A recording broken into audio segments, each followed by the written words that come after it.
Age is one thing. The story you start telling yourself about your age is something else entirely. And most people never notice where one ends and the other begins. You've probably said it before. Some version of "I'm too old for that now," and it didn't feel dramatic. It felt like common sense. That's the strange part. The thoughts that quietly make people feel older rarely sound negative. They sound like wisdom, like knowing your limits, like finally being realistic. But what if the very thing you call good judgment is actually one of the patterns working against you? There are 7 of these. A few you'll recognize instantly. Others hide inside decisions that felt completely reasonable at the time, maybe even today. In something you already talked yourself out of before you finished your coffee.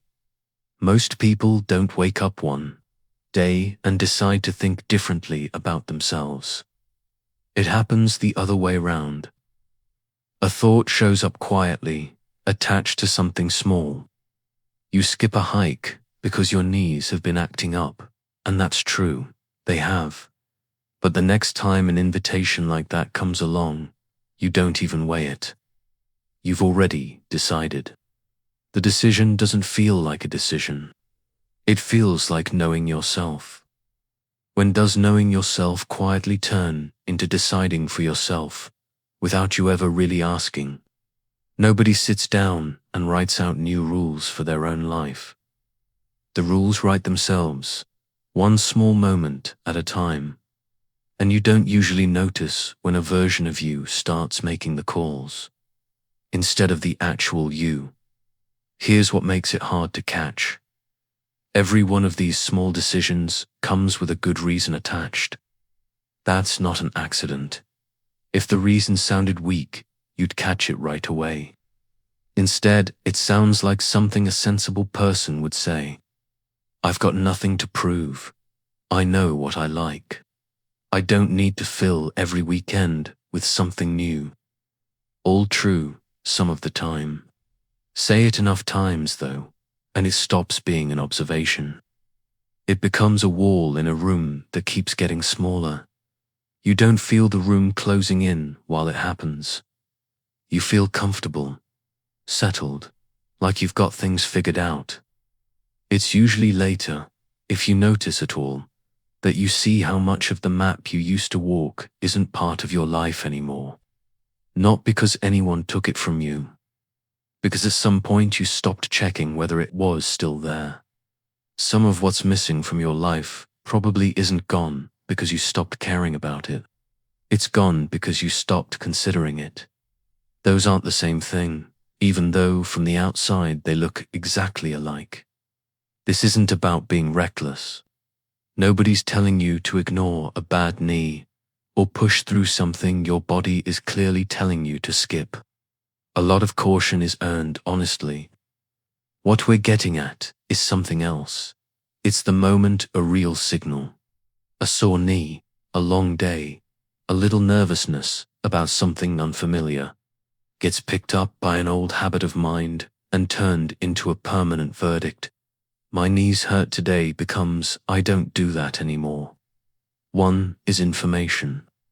The other is an identity. And once something becomes an identity, it keeps making decisions for you long after the original reason is gone. That's really what this is about. Not aging itself. Nobody can talk you out of that.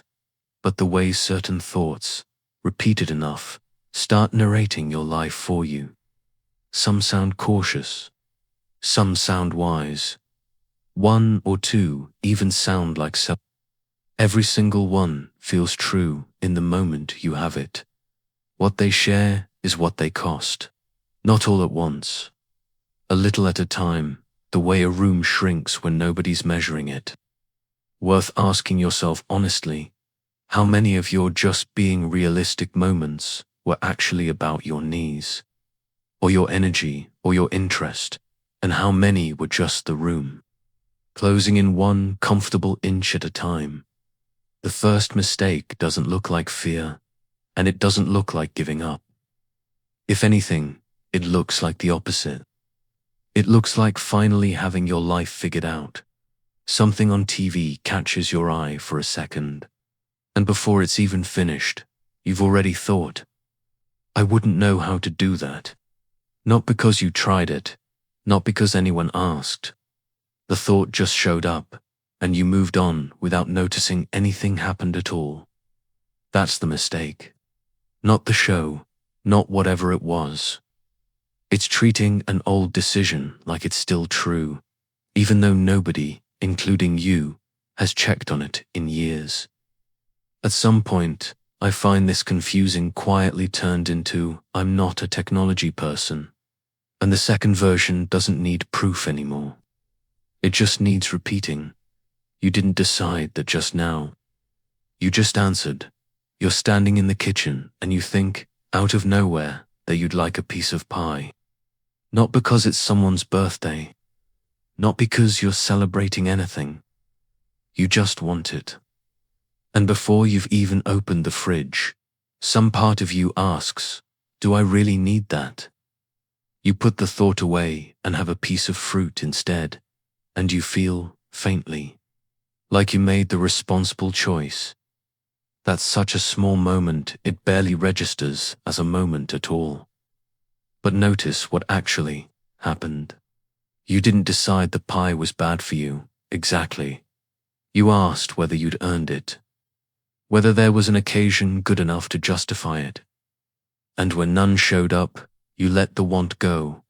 When did wanting something stop being enough of a reason to have it? This shows up in places bigger than pie. You think about signing up for something, a class, a trip, a subscription to something you'd actually enjoy. And the first question that comes isn't, would I like this? It's, is this a good use of the money? Or is this really necessary at this point? You're not weighing whether you want it. You're checking whether you're allowed to. Think back on how many years. Wanting something and needing something meant the same thing. You needed the car because you had to get to work. You needed the bigger house because the kids needed rooms. The two got tangled together for so long, you probably stopped noticing they were ever separate. The reason was always right there, attached to the want. So you never had to ask whether wanting alone was enough. A lot of that has changed. What's left, oddly, is more freedom than you've had in decades. Sitting alongside a habit that never learned how to operate without a reason attached to it. So when a want shows up on its own, no deadline, no obligation, nobody else depending on it. Some part of you treats it like it hasn't earned its keep. Not urgent enough. Not necessary enough. And it gets turned down before it even gets a hearing. Is that really frugality? Or is it just a habit that never got the memo once the requirement disappeared? There's an important difference here, and it's worth being clear about it.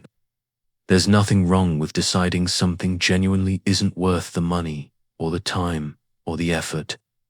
That's judgment, and it's earned. What's different is when the no shows up automatically, before you've actually asked yourself what you want, so that the want never really gets a hearing at all. The problem was never the answer being no sometimes. The problem is not being sure a real question ever got asked. This happens with time as much as money. You think about spending an afternoon doing something just because it sounds nice. Sitting outside longer than usual, taking the long way home. Starting a hobby you dropped years ago, and a quiet voice asks what you're actually accomplishing, as if enjoying something needs a purpose beyond the enjoying itself, as if a Tuesday afternoon owes somebody an explanation. You might have the whole afternoon free, genuinely free, nothing on the calendar, nobody needing anything from you, and still sit down and think, almost immediately, I should be doing something. Not something you want to do, something useful. As if free time itself needs to be spent responsibly, the same way money does. and simply enjoying it counts as a kind of waste. What would you actually do this weekend if the only requirement was that you wanted to? Here's the cost, and it's a quiet one. Every time a want gets put on trial and loses simply because nothing came along to defend it, you lose a small piece of ordinary pleasure, not a big one. A slice of pie, an afternoon, a class you might have loved, an old hobby you never quite let yourself pick back up.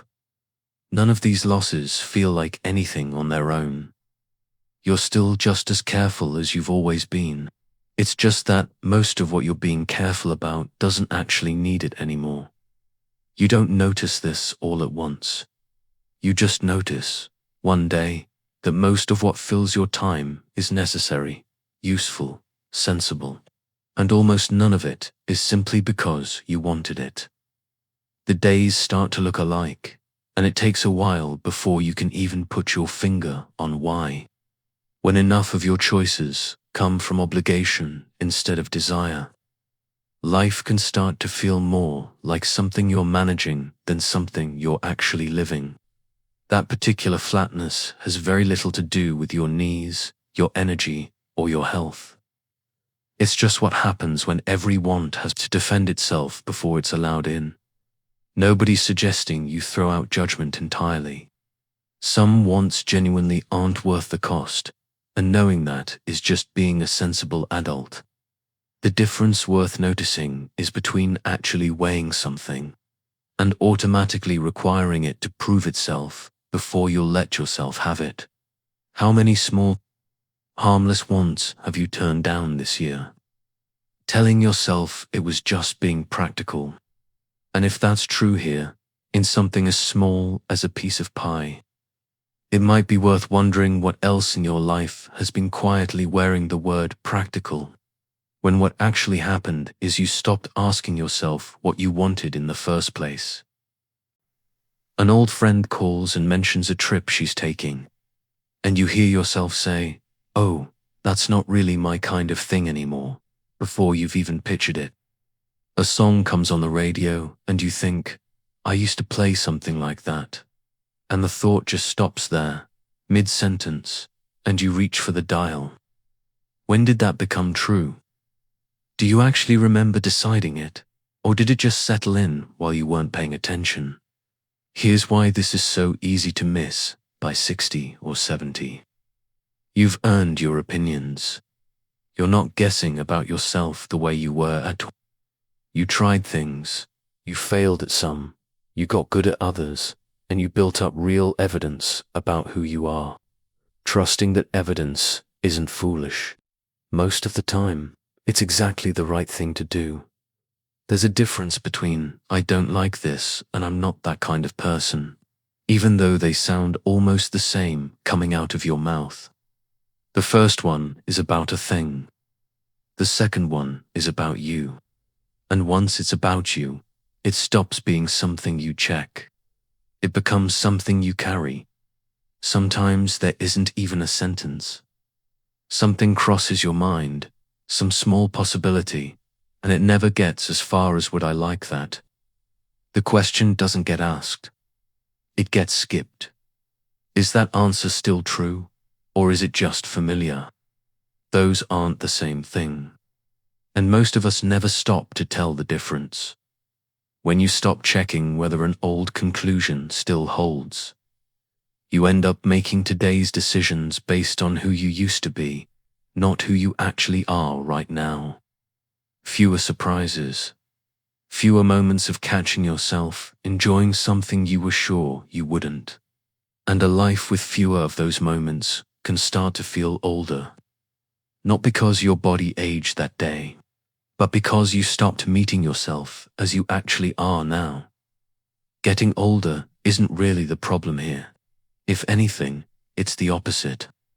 The more years you have, the more conclusions you've built up, and the more of them have quietly gone unchecked. Simply because there's been so much time for that to happen. Some parts of you may not be gone. They may have just stopped getting invited into your life. Think about how many sentences you've said about yourself over the years without going back to check them. I've never been a big reader. I'm not really a people person. Some of those might still be true. Some might have quietly stopped being true 5 or 10 years ago. And nobody, including you, ever noticed the change. You don't stop to think about it. Why would you? It already feels like something you know. Somebody mentions something you haven't thought about in years. And there it is again. The same old answer. Arriving before you've had a chance to actually consider the question. Having opinions about yourself isn't the problem. You've earned every one of them. What's easy to miss is when one of those opinions stops belonging to the person you are now and just keeps answering on your behalf anyway. How many things have you already decided about yourself without ever going back to check whether they're still true? You reach for your phone to text someone, and then you stop, thinking they're probably in the middle of their day, so you don't send it. You tell yourself you'll do it later. Later doesn't really come, not because you forgot, but because the moment passed, and by tomorrow it doesn't feel as urgent anymore. Here's what's easy to miss in a moment like that. You didn't find out anything. You didn't wait for an answer. You just answered the question yourself, on their behalf, and moved on. You notice it in little places once you start paying attention. Someone mentions they're having people over, and it occurs to you that you'd like to be included. And in the same breath, you assume you probably weren't thought of, so you don't bring it up. A week goes by without a word from someone you'd normally hear from. And instead of wondering what's going on with them, you quietly conclude that they've got other things going on now, and that this is just how it is. What if the quiet isn't actually about you at all? What if the person on the other end is going through the exact same thing? Assuming you're too busy, too settled into your routine, too far along in retirement to want to be bothered by them. There was a stretch of life where you didn't have to think about any of this. Work put you around people whether you felt like it or not. The kids needed rides, help with something, a place to stay. Somebody was always waiting on you for one reason or another, so you never really had to wonder whether your presence mattered to anyone that day. It just did, by necessity. A lot of that has quietly gone. Nobody's requiring anything from you on a schedule anymore. And when nobody's requiring it, every single connection depends on someone deciding to make it happen. That's a different kind of effort than showing up because you had to. This is where the assumption sneaks in and starts doing real work. Since nobody needs anything from you today, it's easy to slide into thinking nobody wants anything from you either. Those aren't the same thing, but they can feel identical from the inside. To be fair, sometimes people really are busy. Sometimes showing up somewhere uninvited really would be awkward. There's nothing wrong with reading a room and giving someone space. The mistake isn't being considerate. The mistake is treating your guess about what they want as if it were information they actually gave you. You can watch this shrink a life without it ever looking dramatic. You stop being the one who suggests plans. You stop asking if you can come. You wait to be invited instead of ever putting yourself forward. And then you interpret the lack of an invitation as confirmation that you were right to wait. Nobody decided to become less connected. It happened through 100 small moments of assuming, each one sounding perfectly sensible on its own. And this is where it starts to touch how old a day can feel. Fewer conversations that catch you off guard. Fewer people checking in just because. Fewer moments where somebody genuinely needed you there. A life with less of that gets quiet in a way that isn't restful. It's just thinner. That thinness is a big part of what people mean when they say things feel different now. even when nothing about their health has changed at all. There's a strange kind of comfort in assuming, even when what you're assuming is discouraging. It doesn't require you to risk anything. If you never call, you never find out you weren't wanted. But you also never find out you were. Maybe there's someone right now you've been reading as distant, when really they've just been assuming the same thing you have, waiting for a sign, mistaking your silence for theirs. If two people can go this long assuming the same thing about each other at the same time, how much of what feels like distance in your life isn't really distance at all? Just a people guessing wrong and never checking. What if some of the qualities you're proudest of, the ones that made you dependable for 40 years, are the very same ones quietly making your world smaller now? Not smaller in any obvious way. Smaller the way a room shrinks when nobody's measuring it, a little at a time. Until one day you notice the walls are closer than they used to be. And you can't say exactly when that happened. Think about what being responsible actually meant for most of your life. Showing up whether you felt like it or not. Saving instead of spending. Putting other people's needs ahead of your own.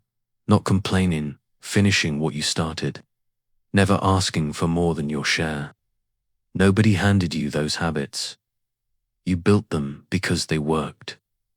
They held together a life that had a lot riding on it, and that's exactly why it's so hard to question them now. You weren't wrong to become this person. After 30 or 40 years of being rewarded for that restraint, it stops feeling like a strategy you're using and starts feeling like who you actually are. Not a set of choices anymore. Just you. So when the circumstances that required all that restraint quietly change, the identity doesn't get the memo. It just keeps doing what it's always done, because by now it isn't really a decision. It's a reflex. You'll notice this same shape show up in a dozen places once you start looking for it. Deciding someone's too busy before you've asked. Imagining how tired an outing will make you before you've gone anywhere. Checking whether something is necessary before you've let yourself notice whether you actually want it. Different situations, same rule running quietly underneath. Don't need too much. Don't take up space. Don't want without a reason attached. Here's something worth being honest about, because it matters. Not every no is one of these old habits in disguise. Sometimes no really is the wiser answer. No, you don't want to go tonight. No, that's not worth the effort. No, you'd genuinely rather stay home. There's nothing wrong with any of that, as long as it came after you actually asked yourself the question. Sometimes someone really is busy. Sometimes spending the money really isn't wise. A real limit says, I thought about this. And it's not for me right now. An automatic one skips the thinking entirely and hands you a tidy reason afterward. One that sounds so reasonable you never think to check it. The difference isn't in the answer. It's in whether anyone actually asked the question first. There's a quieter version of all this that might be the most important part. Somewhere along the way, a person can stop expecting things from their own life without ever consciously deciding to. Not the phone to ring, not an invitation to show up, not a new experience to turn out well, not tomorrow to feel any different from today. It doesn't happen because anything went wrong. It happens because expecting less feels safer than expecting something and being let down. If you expect nothing, you can't really be disappointed. But there's another side to that arrangement nobody mentions. You also leave a lot less room for anything to surprise you. And a life with very little room left for surprise starts to feel different, not because your body changed that day, but because the days themselves stopped being able to hold. anything you hadn't already predicted. That's really what people mean when they say life feels older after 60. Not that they're incapable of anything, just that the days have gotten more predictable, less surprising, more something you defaulted into, and less something you actually. That feeling lives in the mind, which means, unlike some other things about getting older, it isn't fixed in place. None of this means throwing out judgment or pretending you're 25 again. It just means noticing the half-second right before the automatic answer arrives and asking, honestly, is this actually what I want, or is it simply what I've always done? If any of this landed somewhere real, I'd like to know which one it was. Out of everything we've talked through, which habit did you recognize in yourself the moment you heard it? You don't need more than a sentence in the comments. Just naming it tends to be the first sign it's already starting to loosen. And if this kind of thinking is useful to you, if you like stick around, there's more of this kind of conversation ahead about getting older, staying connected, and living fully instead of just carefully. Tomorrow will probably look ordinary. The phone will be sitting where you left it. The afternoon might be wide open again. You'll likely reach for a lot of the same old answers, because that's what habits do. They're fast, they're familiar, and almost nobody ever asks you to explain them. But maybe once, one of those answers will show up, the automatic no. They're probably busy, the I don't really need that, and instead of letting it walk straight through, you'll catch it just long enough to ask the question again. You don't have to become someone else to answer that honestly. You just have to stop closing doors before you found out whether you wanted to walk through them.